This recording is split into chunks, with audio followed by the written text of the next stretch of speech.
হাই দোস্ত নমস্কাৰ সকলোকে মই IN24 ব্লগ ইউটিউব চেনেলত স্বাগতম জনাইছোঁ আৰু আজি মই অইন এটা ব্লগ ভিডিঅ' শ্বুট কৰিব আহিছোঁ আৰু সেই ব্লগ ভিডিঅ'টো এনেকা এটা প্লেচত আহিছোঁ। প্লেচটো চাওক, আপোনালোকে চাই আপোনালোকৰ ভালেই লাগিব।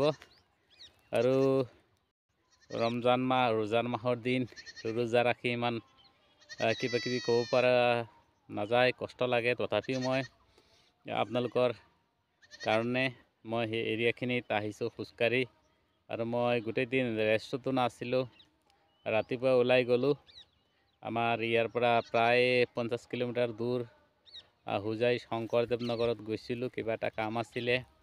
আৰু তাৰ পৰা মই ঘূৰি আহি অলপ সময় যেনিবা 15-20 মিনিটমান ৰেষ্ট ল'লোঁ। তাৰপিছত 2-4জন মাইকী মানুহ আহিলে পইচা উঠাবৰ কাৰণে বেংকত। তেখেতলোকক মই পইচা উঠাই দি আৰু মই এতিয়া আহিছোঁ বোলে অলপ সময়ো পাৰ হ'ব আৰু মই এটা ব্লগ ভিডিঅ' শ্বুট কৰি আহোঁ। আৰু যোৱাকালি মই ভিডিঅ' দিব পৰা নাছিলোঁ, গাটোত ইমান এনাৰ্জিও নাথাকে, গোটেই দিন অলপ বাগৰুৱা হয় আৰু আগবেলা নিজৰ ব্যক্তিগত কিছু কামৰ ব্যস্ততাৰ মাজত সময় মেকআপ কৰিব নোৱাৰোঁ। আৰু আজি কৈছোঁ নাই, যি হওক নহওক মই আজি ওলাই যাম। যিহেতু এটা চেনেল আছে, এই চেনেলটো জিন্দা ৰাখিব লাগিব, এটা ডেইলি নহ'লেও এটা নহয় দুটা নহ'লেও এটাতো ভিডিঅ' বনাই চেনেলটোত আপলোড কৰিব লাগিব। মই আৰু এই এৰিয়াখিনিও আপোনালোকক দেখাইছোঁ। চাওক, আমাৰ পাহাৰুৱা ঠাই যদিও হয়, কিন্তু মস্তি লাগে। কিছুমান বস্তুৰ অলপ অসুবিধা হয়, যেনে ৰাস্তা পদূলিৰ অসুবিধা হয়, চিকিৎসাৰ বাবদ অলপ অসুবিধা হয়, খোৱা পানীৰ বাবদ অলপ অসুবিধা হয়। কিন্তু আৰু বাকী আপুনি অলপ ঘূৰা ফুৰা বা জেগাখিনি এটা চাইলেণ্ট শান্তিময় জেগা হয়। কোনো হাই কাজিয়া নাই, বহুত কেচকাল এইবোৰ কম হয়। আৰু মই এনেকা চাইলেণ্ট জেং নথকা ঠাইবোৰ মই ভাল পাওঁ। লাগিলে দিনত এসাঁজে খোৱা, কিন্তু অলপ শান্তিত থকাটো মই বিচাৰোঁ। সকলো সময়ত শান্তিপ্ৰিয় জেগা হ'ব লাগে। আৰু মই এই ঠাইবোৰত আহিছোঁ। এই ঠাইবোৰ আপোনালোকেই চাওক, কিমান এটা মস্তি ভালেই লাগে জেগাখিনি চাই। আপোনালোকে চাওক, বৰ ইয়াত অলপ পাহাৰ আছে, ওখ জেগা আছে আৰু হাৱা আহি থাকে, হাৱাটো ভাল লাগে। আৰু ৰোজাৰ মাহত অলপ গাত হাৱা লাগিলে বডিটো ঠাণ্ডা হয় আৰু আপোনালোক সকলো বস্তুৱে ভাল লাগে।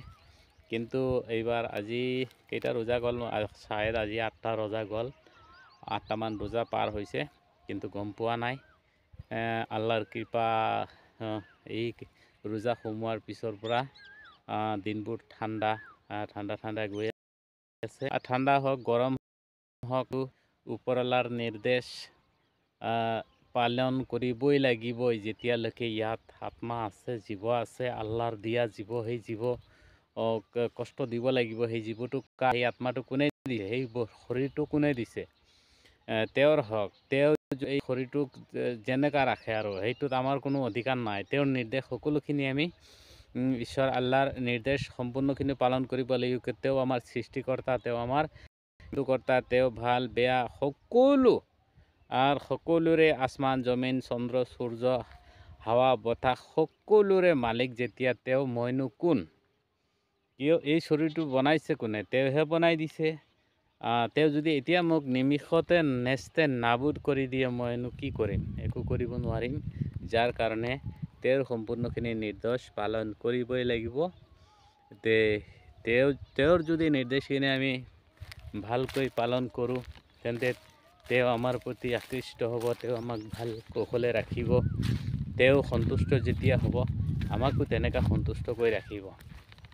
তেওঁ যেতিয়া আমাক সৃষ্টি কৰিছে, সৃষ্টি কৰাৰ লগে লগে তেওঁ আমাক কিছুমান ইনষ্ট্ৰাকশ্যন, নিৰ্দেশনা দি দিছে, সেইমতে তোমালোকে চলিবা। তোমালোকক সৰ্বশ্ৰেষ্ঠ মই ইনচান মানৱ জাতি হিচাপে এই পৃথিৱীখনত পঠাইছোঁ। কিয়? সম্পূৰ্ণখিনি তেওঁ চালি জাৰি চাই আমাক বুজাই লৈ আমাক পঠাইছে আৰু লগে লগে আমি যাতে শয়তানৰ অশ্বাসত নপৰোঁ, যাৰ কাৰণে 24,000 পয়গাম্বৰ, সেই পয়গাম্বৰ এই দুনিয়াত পঠাই আমাক পয়গাম দিছে, মেছেজ দিছে যে তোমালোকে বেয়া ৰাস্তাত চলি আছা, অলপ ভালকৈ চলা, এইটো বেয়া এইটো ভাল। যেতিয়া দেখা গ'ল আমি সেই ৰাস্তাখিনি হেৰাবলগীয়া হৈছে, সেই সময়ত আমি আকৌ তেওঁ এজন নতুনকৈ মেছেঞ্জাৰ পঠাই আমাক শুধৰোৱাৰ চেষ্টা কৰিছে। যাৰ কাৰণে আমি সেই সম্পূৰ্ণখিনি বস্তু তেওঁৰে আৰু তেওঁৰ নিৰ্দেশ আমি মানিবই লাগিব।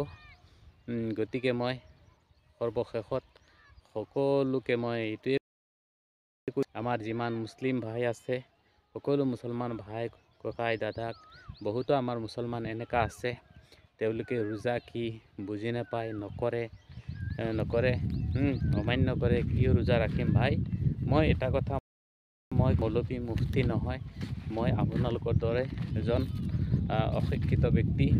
মই এটাই কৈছোঁ শুনা, 12টা মাহৰ ভিতৰত এটা মাহ 30টা দিন কমচে কম আমি আল্লাহৰ নিৰ্দেশখিনি পালন কৰোঁ। কমচে কম আমি ৰোজাখিনি সৎভাৱে পালন কৰোঁ, নিখুঁত হিচাপে পালন কৰোঁ। আৰু অনলি ফৰ আমি ৰোজাই পালন নহয়, যদি আমি সেই ৰোজাৰ মাহটোত চাওক, এটা দিনত আমাক 5টা ফৰজ দি দিছে আৰু ৰোজা হ'ল এটা ফৰজ। আমি যদি 5টা ফৰজক এৰি দি এটা ফৰজ লৈ টানাটানি কৰোঁ, তেনেকৈ ফৰজ মোৰ মতে পালন কৰিব নালাগে। আপোনালোকে লাগিলে এটা ফৰজ এৰি পেলাই আপোনালোকে 5 ওয়াক্তৰ যিটো 17 ফৰজ নমাজ হয়, 17 ফৰজ নমাজ হয়, আৰু বাকীখিনি আপোনাৰ সুন্নত নফল এনেকুৱা আছে।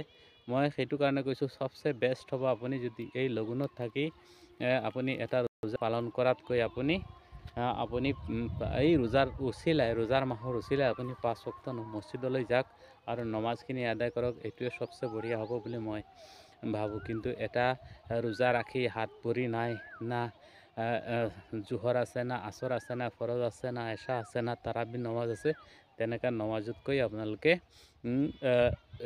তেনেকৈ ৰোজা ৰখাতকৈ আপোনালোকে নৰখাই ভাল। পাৰিলে আপোনালোকে মছজিদৰ পিনে যাওক আৰু 5 ওয়াক্তৰ নমাজ কায়েম কৰাৰ চেষ্টা কৰক। মোৰ মতে, মোৰ বোধে হয়। সেইটোৱে মোৰ ক'বলগীয়া। মই আজি মোৰ এই এলেকাখিনি মই দেখালোঁ আৰু লগতে কিছুমান কথা ক'লোঁ। নাজানো কিমান দূৰ যুক্তিসংগত হয়, যদি কিবা ত্ৰুটি আছে তে মোক মাফ কৰিব, মাৰ্জনা কৰিব।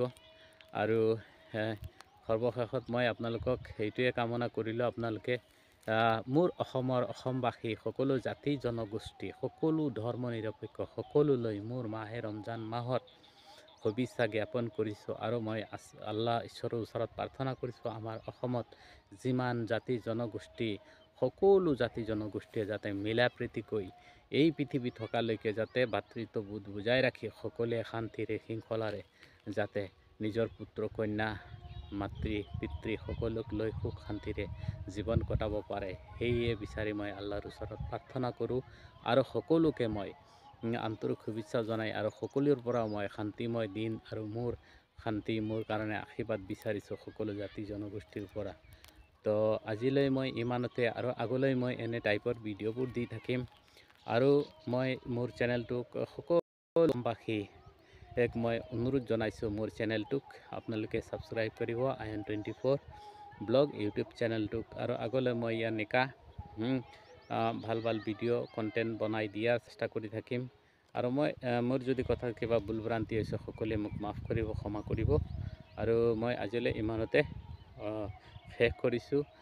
জয় আই অসম। সকলোৱে ভালে কুশলে মংগলে থাকক। Thank you everyone, thank you, love U.